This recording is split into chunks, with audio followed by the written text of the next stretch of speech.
This is the Aftermarket Radio Network.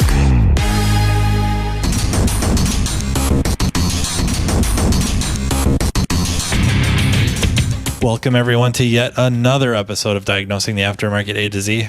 I'm Matt Fonslow, and today we are really lucky to have Meg Lewis on. She is a lead technician and general manager of BJ's Automotive out of Belfast, Maine, which, if you don't know, is almost next door to Stephen King.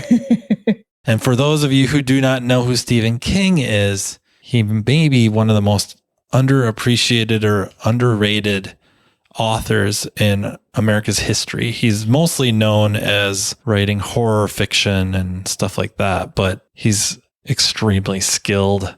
Go visit your local library or Amazon Kindle or whatever literary things that you have available to you. That terrible movie, It, both first and second chapters were horrible, except for Bill Hader. He was pretty good. Yeah, he wrote the book. The book is vastly superior. Actually, the TV version with Harry Anderson was quite good. And before we get rolling too fast here, let me take a second to thank our sponsor, NAPA Auto Care. How does NAPA support your auto care center through national marketing? NAPA will build upon the already successful Know How for All campaign and promote auto care offerings and services to our do-it-for-me customer and support through sales driver promotions. Optimize targeted media in local markets and in proven channels. Give your repair facility an online presence on NAPA Online, generating millions of views per month. If you're interested in partnering with NAPA Auto Care and capitalizing on the NAPA Know How for All national marketing campaign, contact your servicing NAPA Auto Parts store. So, Meg, how's the shop doing? Very busy. You know, we're dealing with a winter season now, so snow tire changeovers are starting to wind down a little bit. We still have some last minute stragglers. We just had an ice storm a couple days ago, and everybody who hadn't already had their studded snow tires on just inundated us with calls of, I need to get my tires on now. I heard studded. You guys use studded tires up there, eh?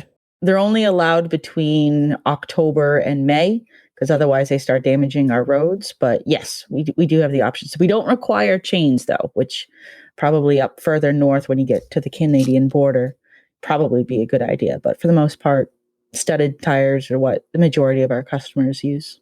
Wow. Yeah, we don't get to use those here. That's surprising because your climate environment is pretty identical to ours.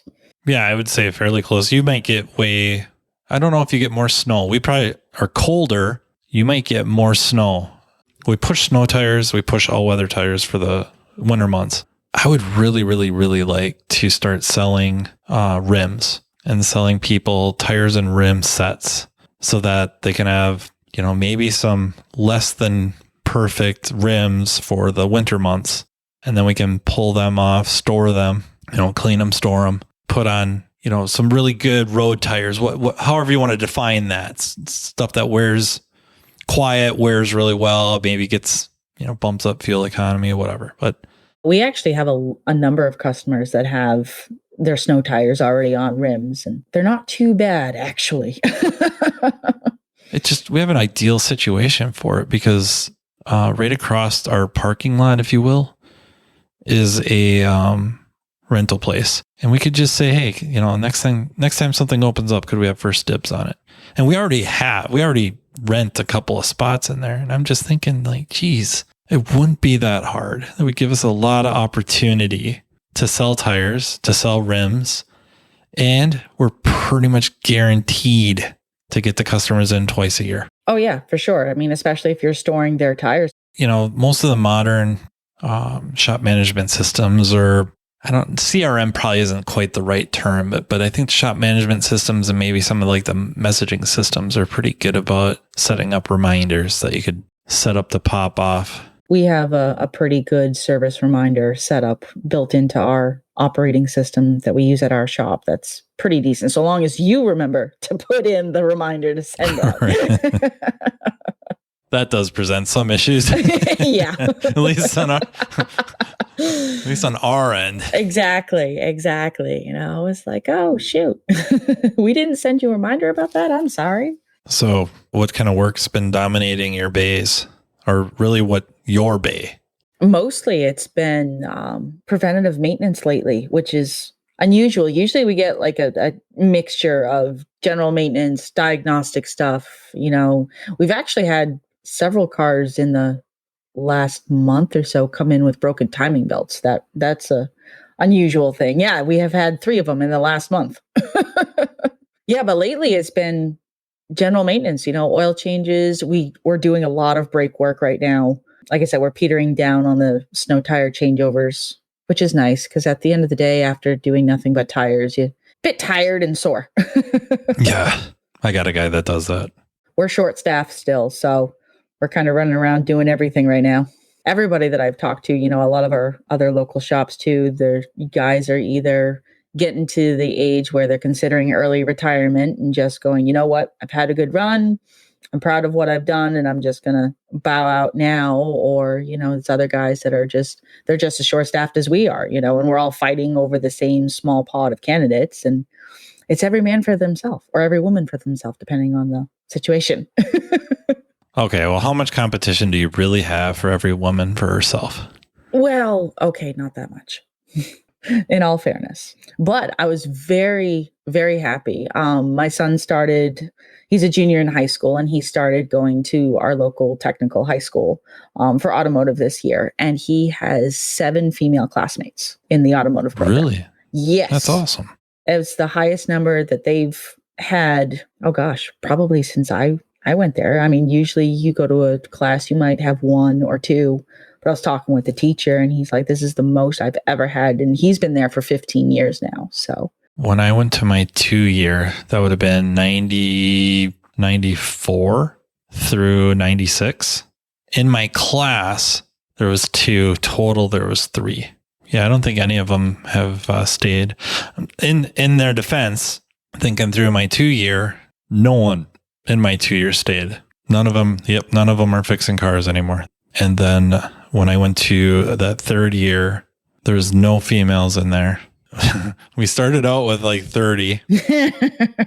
Within 2 weeks, there was 15 of us. We graduated 5. So it was kind of before the states got involved with the education system. But really, of all the 15, I think there's 2 of us that still work on cars for a living.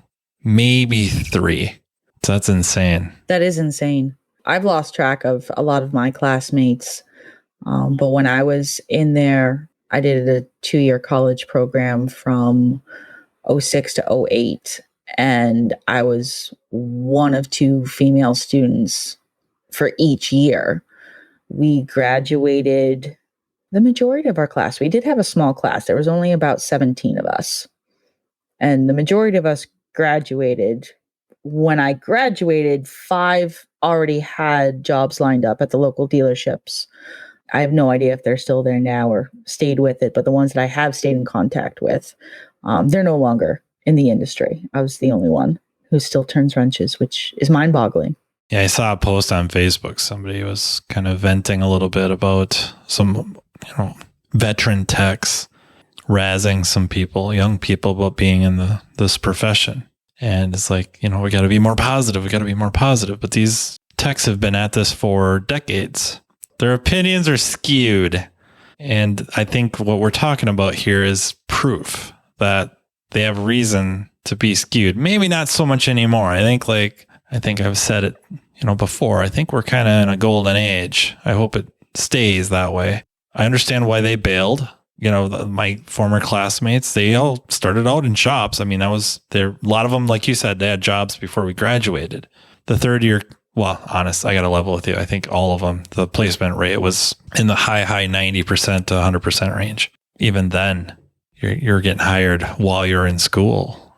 A couple of them after a few years, especially if the 3rd year, everybody there was kind of looking to specialize in drivability, diagnostics. And in the dealers that I was aware of at the time, if you worked in a new car dealer, if they had kind of the departments split up in the bays, you're probably doing like drivability, electrical, and AC. And those guys usually got put on a salary. And what happened is they couldn't make as much as the transmission rebuilder guys or even the undercar service guys. they could never touch those hours. And they're also in a union. It was all unionized up there. So they couldn't I don't think they could have like tiered salaries or wages based on what department you were in. So there they sat. Why would they stay at it? So they'd either move to transmissions, or most of them just got out. Right. I mean, we deal with that. Maybe not so much now, but we had issues with dealerships abusing the flat rate system. You have new techs coming in, they're expected to do X amount within the time frame that they've got. And, I'm sorry, starting out, you're not going to be a level A tech after 2 years of high school or college. That's not practical. That's not reasonable. But that's what the expectation was. So, you've got these people who are fresh out of school. Okay, yeah, they might start on the lube tech line or, the really easy stuff. But then within 3 months, they're getting all these bigger ticket jobs and then wondering why they're not bringing enough home by the end of the week. And, they're only billing out, barely 20 hours and they're behind, because they're not making their time. So we had several dealers in our area that had a very bad reputation for that. And I know that's one reason why some of the people just didn't either bother going to them or, got out of it within a year or two because it's not worth it. Yeah, same here. Or if they made a mistake, one of them was a young tech, just graduated school. Now, granted, when they hand you the diploma, they kind of fill you full of a little bit of a BS that you're now very capable. And some people buy into that, like, oh, here's my degree or here's my diploma. I know what I'm doing. I've had a class on water pumps. I can change the water pump on that. Not knowing that you have to take off the entire nose and half the engine in order to do so. Oh, by the way, you're expected to do that in 8 hours. I won't go into details, but he made an honest mistake and it wrecked the engine. So it needed a new engine. And the dealer basically said, you're paying for this new engine or you can quit. Maybe there's more to it. I don't want to paint this person out to be, they were ultra competent or they had a bright future. I don't know. Maybe we can make some assumptions, maybe not. We really can't or shouldn't. If we just assume that it was somebody that had about a year under their belt, it's hard to really project what they're going to be down the road. But to really put it to them like either you pay for this repair or quit. Can't afford to pay for the repair. Why would he? And without going too far on a tangent here, is probably illegal. They probably legally couldn't have charged him for it. But yeah, it's kind of no wonder. I mean, and you hear horror stories like that all the time. The lube tech forgets to put the drain plug in or, accidentally drains the transmission fluid rather than the engine oil. And the car goes out with, no transmission fluid in it now and way overfilled on oil. You would think that, a properly trained, even just beginner would be able to tell that, hey, there's way too much oil on this engine oil dipstick, but you know what? Mistakes happen. Maybe it didn't get checked, and now the car's coming back on a hook and these poor guys that are starting out at the bottom of the totem pole in the first place now are presented with this ultimatum that really doesn't leave them in a good place. It doesn't leave them with a good attitude towards this profession. Why would they want to continue it? I feel like there's a bunch of stuff we've mentioned here about just young people coming in industry, attitudes towards the industry. And let's just go right for it.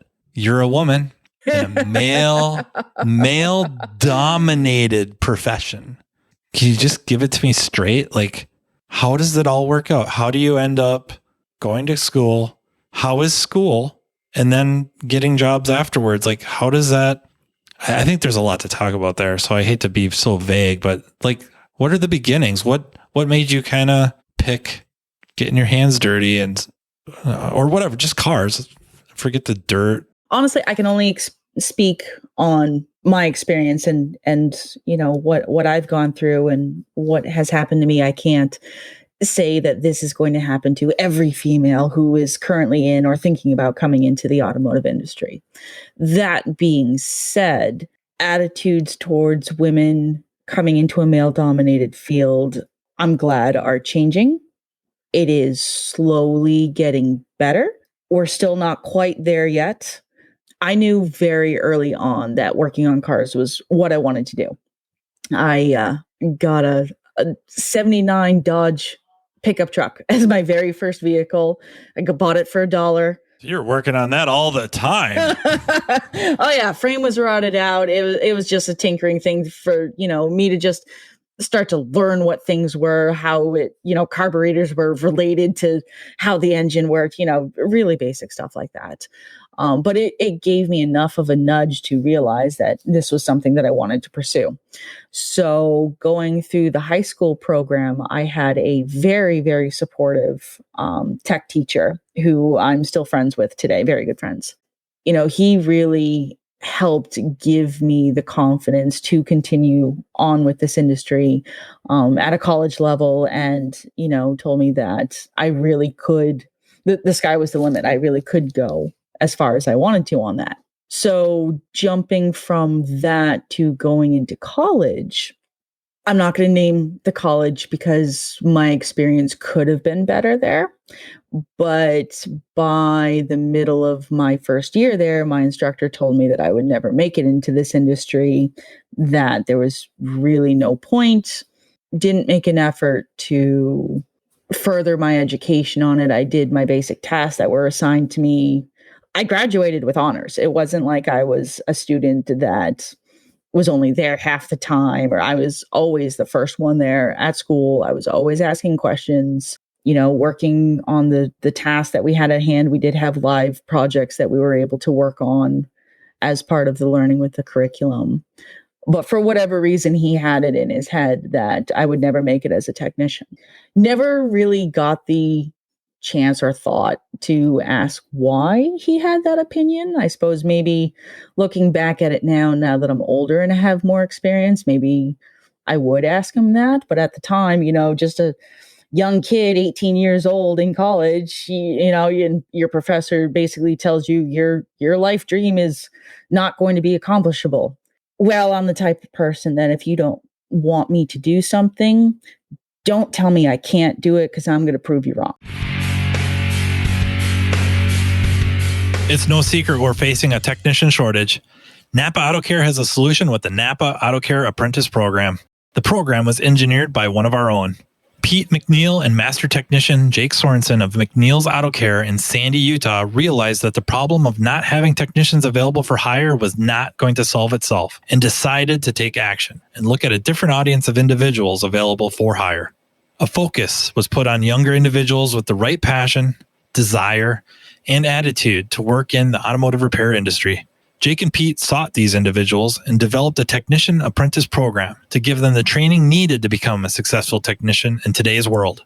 The NAPA Auto Care Apprentice Program includes a comprehensive 9-stage curriculum that includes a variety of types of training, classroom training videos. Exclusive to the apprentice program, these videos provide an in-depth training from a successful master technician, auto tech classes, instructor-led courses offered through NAPA Autotech, Autotech e-learning, web-based e-learnings designed to target specific training topics, hands-on learning. The apprentice will apply the skills gained from the classroom training videos, Autotech instructor-led training, and Autotech e-learnings in the shop with the guidance of a mentor. The apprentice program curriculum is competency-based, meaning an apprentice can move through each stage at a pace that best suits them.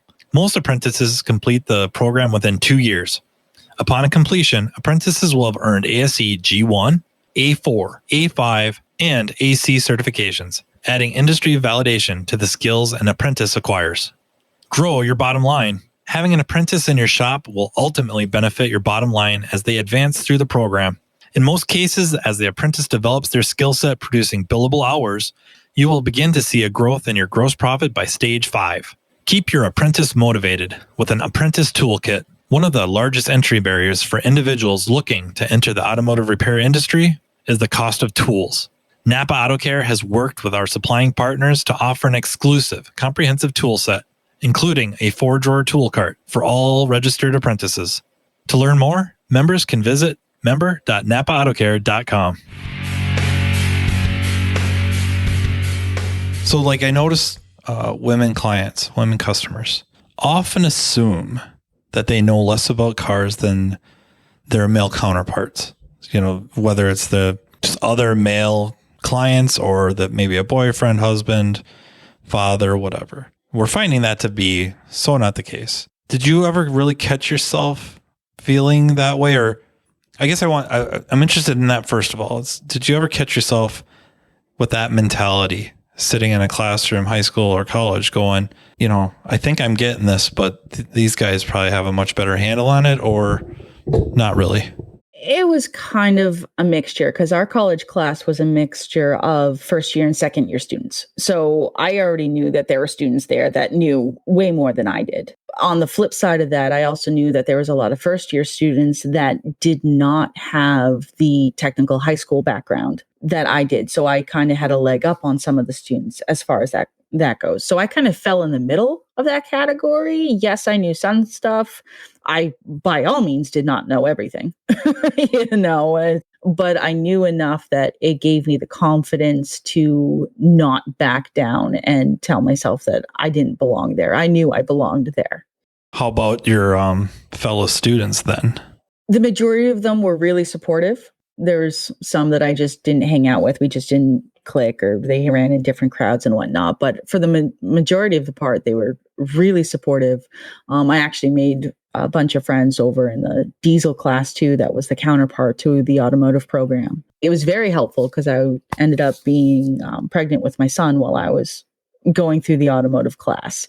So my second year going through, getting ready to graduate and everything, both the automotive and the diesel class, they started a pool as to when my due date would actually, I had my due date, but when I would actually have my son. And so they all took bets. They collected, it was like $40, I think, by the time everything was all done. They just $1 or two here or there. It was kind of funny because my son was actually born while we were on winter break. So I never missed any days of class or any days of school or anything like that. And the gentleman who won the pot there, so to speak, ended up giving me the money as a congratulations kind of gift. So it was really fun. They were all really supportive as far as that goes. My second year there, I made a lot of friends from both the diesel and the automotive class that stood behind me the whole way, which I was very appreciative of. So then you enter the workforce. Yes, which was a very interesting experience. I mentioned beforehand, some of the students already had jobs at the local dealerships before they even graduated. I tried going along the same paths. Where the school is located, that entire road is nothing but dealerships from different manufacturers. And I applied to every single one of them. I only got a call back from 2 of them. Had interviews with both of them. The first one lasted all of 15 minutes, where the gentleman who was interviewing me told me that I wouldn't fit in and I wasn't a good fit for the company. Whether how true that was or whatever his opinions were on that, I'm not sure. The second one, it was a longer interview. That one lasted about half an hour, 45 minutes or so, but never heard back from them. So also I applied at several of the independent shops that were around because it was a bigger city that the school is located in and where I was living at the time. Interviewed at a couple of those shops as well. Never got anywhere as far as that goes. So ended up getting a job at Walmart at their tire and lube center on that, and was there for a little while before relocating down to the Mid-Coast area and working for an independent shop down here, which only lasted about 3 months. One fact, due to at that point I was pregnant with my daughter and I was starting to have complications working while being pregnant with her. And then the other fact was that the owner of the shop and I just really weren't getting along anyway. So that was a mutual parting of ways as far as that goes.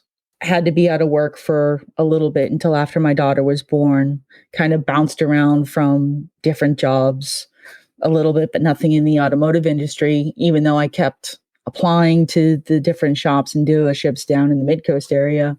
Never even got a call back or an interview, which I found interesting. Believe it or not, BJ's Automotive was my last and final place that I had decided that I was going to apply to before maybe looking into a different career. And now 15 years later, here I am as lead technician, and, and the owner and I are in the process of changing over hands, so to speak. And I will be taking over the shop when he retires. I think there's one more important credential you should throw in there. No, it isn't being on this podcast. Okay. Oh, okay. I don't know I'm not sure that's ever benefited anybody. Well, I'm grateful for this opportunity. This is really cool. Yes, being awarded the NAPA ASE Technician of the Year for 2022, it was a major feather in my cap, milestone, accomplishment, however you want to word it, something that I'm very proud of. Did you go back to the college and show the instructor there? Well, that instructor is no longer working there. He retired. Oh, I can see why. He retired, I think, about 3 years after I graduated. So I wonder often about the stories, because your stories line up with many others I know, many other women trying to break in, or they are in, but it took a while. It's the same thing where I don't think you're going to be a good fit here, and not always, I guess, but I often wonder whoever's hiring, the manager, the owner, whatever, are they thinking she's a woman, she probably can't do this, or lack of strength or something absurd is going to prevent her from really being productive? Or are they worried about it like a distraction? Bringing a woman into the work area, is she going to be a distraction now to all the guys? I wonder about it. I've never had anyone really level with me, and just say like, yeah, you know what, we interviewed this woman and I told her she wouldn't be a good fit, but it's because whatever bad vibes during the interview, legitimate or making it up because they just didn't feel like they could bring themselves to hire a woman? Or are they thinking they're like, I'm going to hire her and I put her in the back and the other guys are not going to get anything done? Well, that's an interesting point. I think it might be a combination of everything depending on each individual person. For some of them, it might be maybe they have a personal issue, themselves, whoever is doing the hiring, the manager, the owner, what have you. Maybe they would be distracted if there was a female working there, which is kind of archaic to think about, in all honesty. But hey, if it's a truth, it's a truth. I know there is a lot of concern with physical ability, as far as, you get a truck in that has 32s on it for tires and, they weigh a lot. Is she going to be able to do this job? And then in which case you need to ask yourself, well, would anybody be able to safely do that job? I mean, do you have tire lifts? Do you have, ways to assist a technician to get tires on and off a vehicle safely without hurting themselves? Because man or woman, you can very easily pull your back out lifting a tire up. And I mean, even a 15-inch tire. And the guys probably have the egos to do it. Right. And then they're missing weeks, months of work because of back injury, back surgery. Yeah, it's something I've always been, or often just thought about, and was curious what your thoughts were, if you've gotten vibes like that, or if anyone's ever flat out told you. I wish they had. I'm the type of person that likes to analyze the situation. If I've done something wrong, I want to know, so that way there I can correct it, or correct the attitude, or correct whatever it was that brought up the issue. But if it's something that they have on their own personal level, or if they even have that opinion of their other staff, I mean, what does that say about the other people that they have working there? If they think hiring a woman is going to be distracting to the other technicians, why would that A, be a problem? B, that's kind of illegal. I mean, if you have a crew that you're concerned about sexual harassment complaints, well, I don't know. I suppose that's a rabbit hole that we could go down for quite a while on, but. And it's probably a worthy one. I'm not saying like specifically for this episode, but it's definitely a rabbit hole I would like to go down because like I sympathize with that thought process of not the sexual harassment stuff or any kind of harassment. I would not be supportive of that regardless. It doesn't matter across the board. We're so male dominated. We've been male dominated for its entire existence. If we have women at any number, they're usually in the front office. And depending on the situation, you don't necessarily interact with them that much. So we have this wildly inexperienced group of people who have not had to work with women regularly. I'm not even trying to imply that they don't have the toolkits or the capability to work with women. I think everybody's scared. That would be an interesting point. I mean, it's kind of like the old superstition, back when sailing on ships was your main source of transportation. Bringing a woman onto a boat was bad luck. It's almost the same thing. Bringing a woman onto your crew. That, oh my gosh, we can't have that. No. Even like watching Yellowstone, having women hands, and the one outworks everybody else, and seemingly had a very positive influence on the rest, because they all kind of live in the bunkhouse together. And then she left. Another one came in, still outworks everybody else. A little more of a distraction, but not terrible. And certainly doesn't cause strife. And then they get some others in there that I'm not even sure they actually work for the ranch or not, but they're there. And they are bad distractions. It's that type of thinking, exactly like you're saying, like instead of learning how to deal with this, and honestly, it's not like the guys all have to have these meetings with themselves to figure out how to deal with you. You should be involved. Like we could go down a rabbit hole with this. This might be a different episode, and I'm formally inviting you to it. Oh, I'm happy to be a part of that. Absolutely. Maybe I can get Michelle Wynn in there. That would be I think she'd have a few choice words about it. I would be very excited to hear. I will admit the most challenging situation that I have ever had to deal with being a female automotive technician was when I was first starting out at BJ's. I'd only been there maybe a year or two. One of these customers who was a regular customer, somehow it just worked out that I had never worked on her car before. Nothing on purpose. It's just the way that's how the schedule worked whenever she was coming in.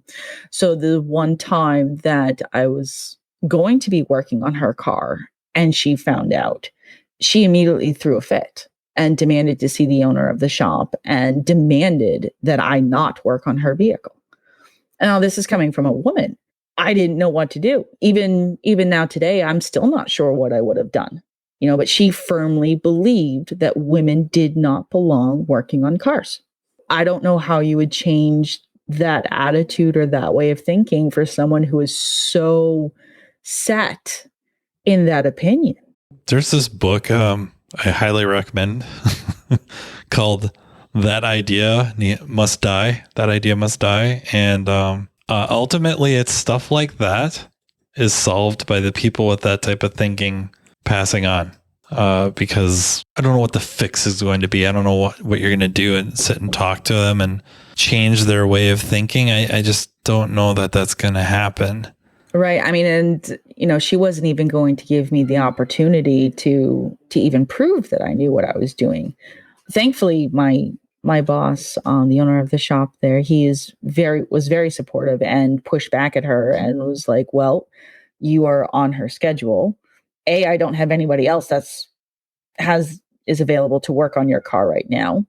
If you are not comfortable with her working on your car, then you should find another garage. Yeah, it's interesting you say stuff like that because a while back, it would have been episode 549 for Remarkable Results Radio with Carm. Michelle Wynn was talking about how, and maybe even now to this day, she gets the keys to a car. So a customer drops the car off. She waits for them to leave before she'll go out to the car because I guess people have seen her walking out to their car or bringing their car in. The customers will see that and they'll turn around. Even if they're like leaving the dealership in a car, they'll whip around, come back and go, who is that? Is she working on my car? Like they're wildly uncomfortable with that. It's crazy. It is. And it's something that I occasionally deal with, not so much now because like I said, I've been at BJ's now for 15 years. So the customers, our regular customers, have really gotten to know me. We've got some that, have no issues with me whatsoever. You get a surprised look from tourists that come up and it's their first time that they've been at the shop. And like, oh, there's just a female technician. I've gotten to a point in my comfort zone when it comes to working on cars that if somebody sees me walking out to their vehicle and stops to question me about it, it's like, oh, you're working on my car? I answer them full face, yes, I am. This is what I've been assigned to do. I am your technician. Depending on how they approach me and ask me the question of, oh, you're working on my car, I'll either, follow up as like, are you okay with that? Is there going to be any issue here? Only once has there ever been, it's like, oh, well, is there someone else available? And I've told them politely that not at this garage, have a nice day. For me, I've gotten to that point of where I am, both as my position at BJ's Automotive, but it took me a long time to get that confidence level in myself to be able to say, you know what, I do know what I'm doing. I belong here. I have no qualms working on your car. But if you're questioning my ability, I need the customer to be able to trust the work that I do. Otherwise, there's no point. I could be the most perfect technician in all the world, never make a mistake, fix everything, diagnose everything right the first time. But if you can't trust that I know what I'm doing, it's not going to matter. Not all of us can be Pedro de la Torre. So let's just give up on that. I still don't have that kind of confidence because if somebody's like, are you going to be working on my car? I go, nope, I'm the car porter. I just pull it inside. Somebody else is going to take care of you. I don't know. Maybe I've got a chip on my shoulder or something, I'm all about very low expectations. They'll come in like, yeah, somebody said that there's a guy here who knows what he's doing. Like, really? Who? I don't I'll go find that person for you. Hold right on. Who is it? Because now I owe him lunch. Darn it. That's part of the deal. How are the coworkers then throughout your career? It's been a mixture of things. Right now we're so short staffed, it's our core group that keep us going. So, we all get along great. We're a small dysfunctional family. Sums it up perfectly. Absolutely. But, over the years, there's been issues with technicians sometimes either, believe it or not, it's actually been more so their significant other being jealous that they're working with a female technician, which that's also hard to combat too.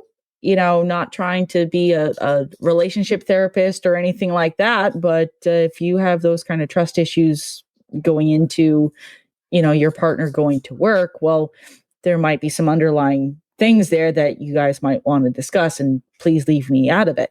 So now you're going to have to come on again, another episode.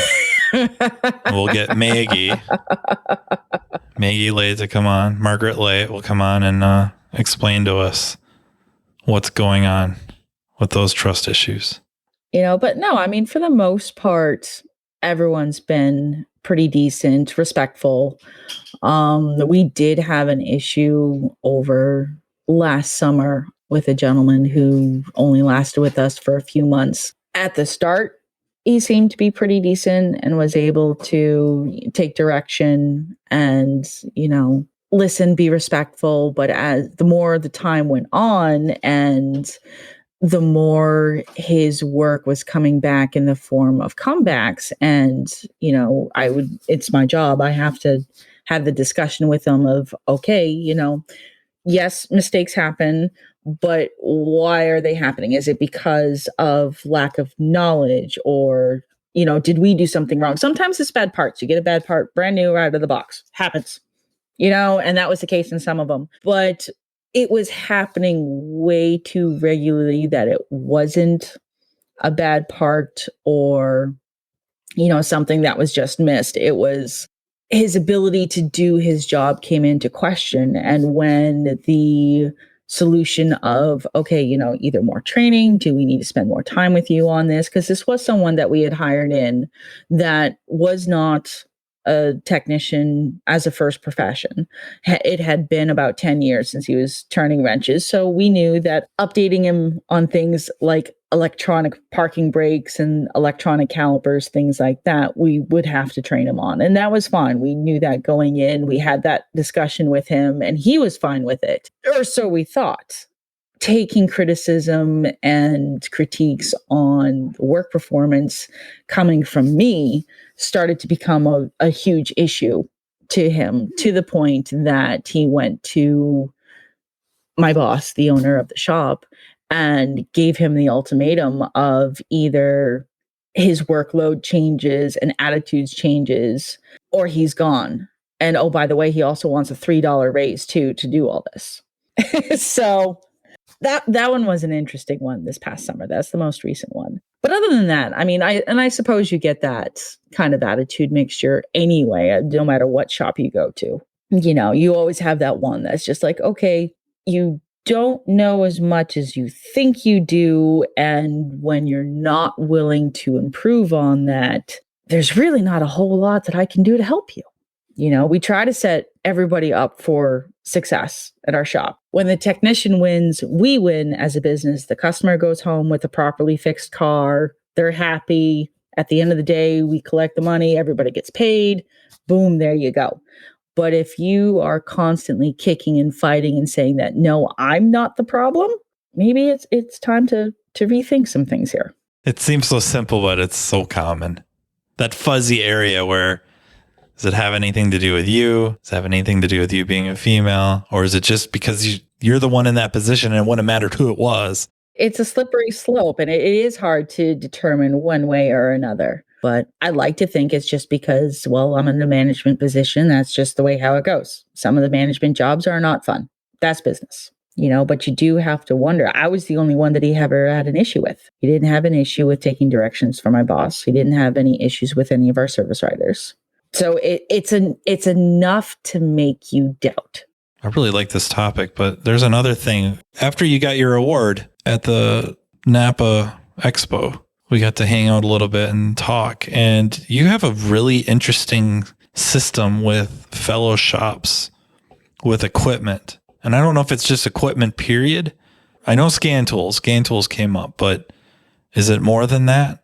For right now, it is mostly factory scan tools. If one of our local shops, needs any kind of tool, we're all more than happy to help each other out. As far as that goes, because hey, we don't work on diesels day in, day out. I really have no interest in working on diesels right now. I've got more than enough to do with the workload that I've got. So, having the fellowship of other shops, two of them do specialize in diesels specifically. That's all they work on. They don't want to have anything to do with gas jobs.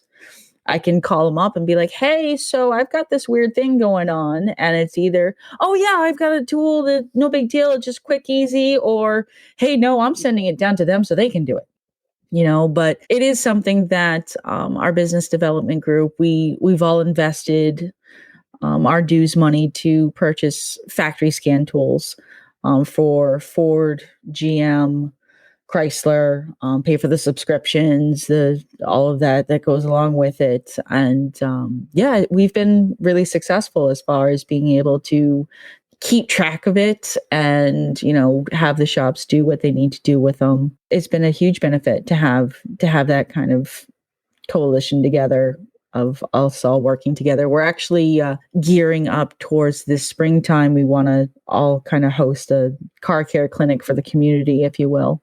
And we're going to try to get one of the local tech schools involved too, so they can actually host it. We'll just use their space and it's open to the community, and we'll have little stations like, changing your light bulbs and wiper blades, or checking your tire pressure and tread depths. Are your tires, do they need to be replaced? Are they good? Checking simple fluids under the hood, things that car owners used to be able to know how to do.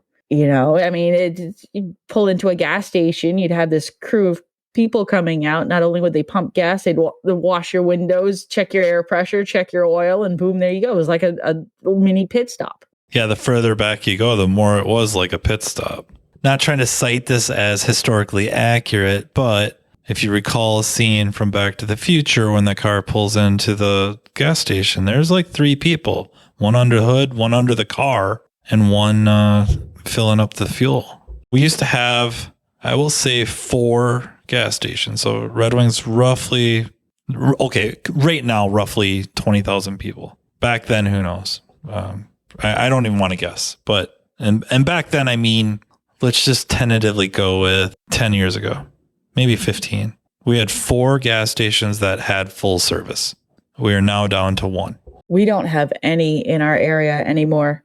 We don't. They've all closed down. Although now we have the issue with people who are new to owning hybrids pulling up to the diesel pump because the handle is green and they have a green car. We've had 2 of those over the years. Thank God it doesn't happen more often than that. But that was their reasoning for putting diesel fuel into their brand new Prius that they just bought. Most of the diesel pumps that we have that I can think of, the size of the tube, if you will not. It's bigger. You are correct. They did it anyway. One woman specifically bought a funnel because she couldn't believe that her car did not come with a funnel for her to put this green gas into her hybrid. And I really do wish I was making these up. I really do. Oh, that was an even better story. That's awesome.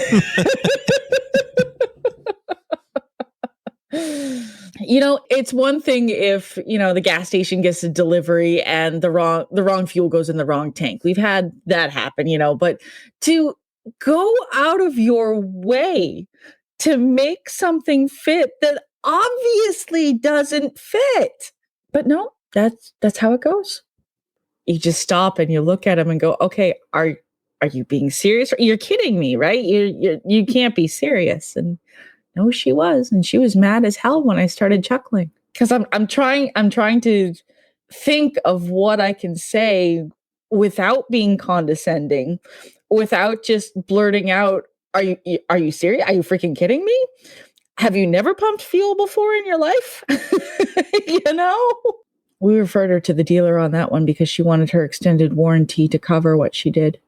I'm like, take it back to where you bought it from. And maybe she used to be like a train engineer. Those are diesel hybrid. Or maybe it worked in a mine. You're just trying to think better of her, okay? We just spent the whole podcast talking about how competent women are with cars, and then you tell this story, undermining the whole 58 minutes leading up to it. So, hey, there's some guys that shouldn't go anywhere near some cars either. So that's and more of them as technicians, I might add. I agree. we all know at least one. And those are just the ones that work for us. Just kidding. Right. Yeah. So yeah, Meg is also into stand-up. You can see her in Belfast, Maine. Hey, you gotta laugh, otherwise you'd go crazy, right? Well, I've really, really enjoyed this. I am very much now looking forward to the 2 follow-up episodes we have to do. Yes, absolutely. I'm really glad that we were able to do this. I've thoroughly enjoyed speaking with you, and I most definitely look forward to more. Thank you again for joining us. Thank you, everyone, for listening. Thank you, NAPA Auto Care, for sponsoring, and thank you for Tracy for cleaning this all up. Thank you, Tracy. If you have any ideas or comments about the podcast, please do not hesitate to reach out to me. I'm pretty easy to find on social media, and you can also email me at mattfonslopodcast@gmail.com. So thank you again for listening. Thank you again, Meg, for joining me. And until next time, take care. You've been listening to Matt Fonslow, diagnosing the aftermarket A to Z on the Aftermarket Radio Network. Follow Matt on your favorite listening app. He's very interested in what you have to say. Let him know what you'd like him to cover and come on the show. Matt is all for advancing the aftermarket. Find Matt Fonslow on social media and connect or on aftermarketradionetwork.com.